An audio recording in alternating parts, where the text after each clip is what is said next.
All right, let's get right into it. We all spend our entire lives trying to build a secure financial future. But what if I told you the biggest threat to your wealth isn't the stock market? What if it's a quiet, subtle change happening inside your own mind? Today we're talking about that critical link, the one between your cognitive health and protecting every dollar you've worked so hard for. I mean, really let that sink in for a second.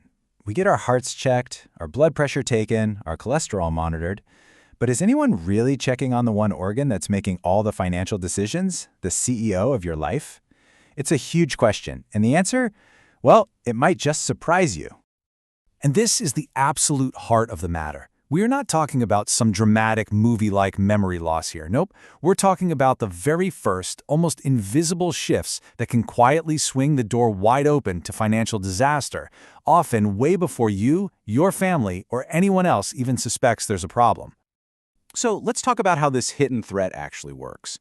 You see, it exists in a kind of blind spot, a gap between what our doctors check for and what we need to keep our financial lives safe and sound. And here's the really insidious part. These early changes don't just mean you forget a name here and there. It means your internal radar for scams gets a little weaker. It means you might start making financial choices that are, well, just not like you. Often, the very first red flag isn't about memory at all. It shows up on a bank statement. Let's be crystal clear about something. This is not a personal failing. It is a crack in the system. Because this kind of cognitive check isn't a standard part of routine care, so many people are left completely exposed without even realizing it. It's a huge, unintentional blind spot in our healthcare.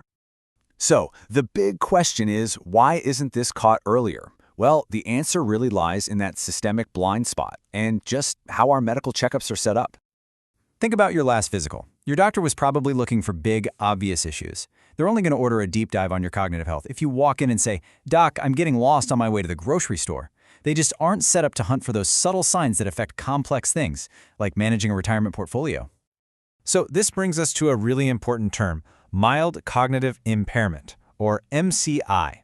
I want you to think of this as the gray area. It's that space between normal, everyday aging and something more serious like dementia.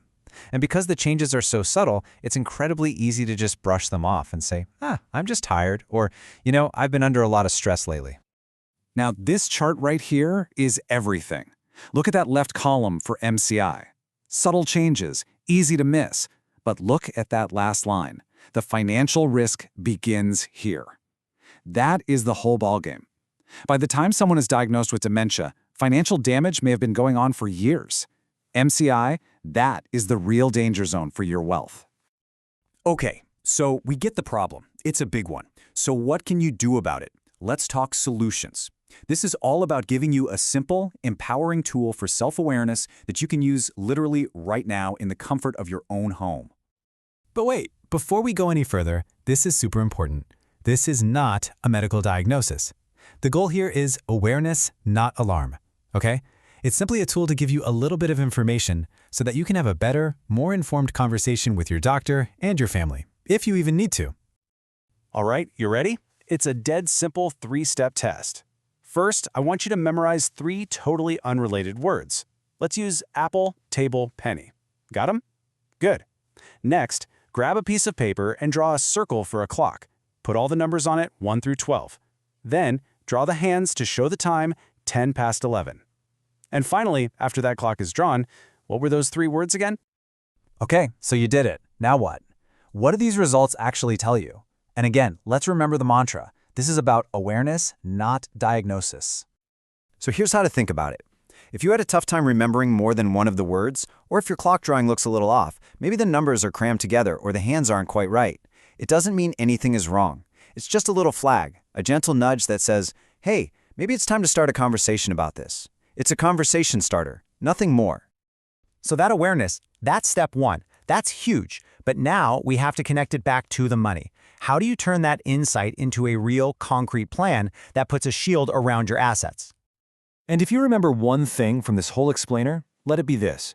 The absolute best time to protect your wealth is right now, while you're sharp, while you're in control, and while you can make your wishes crystal clear.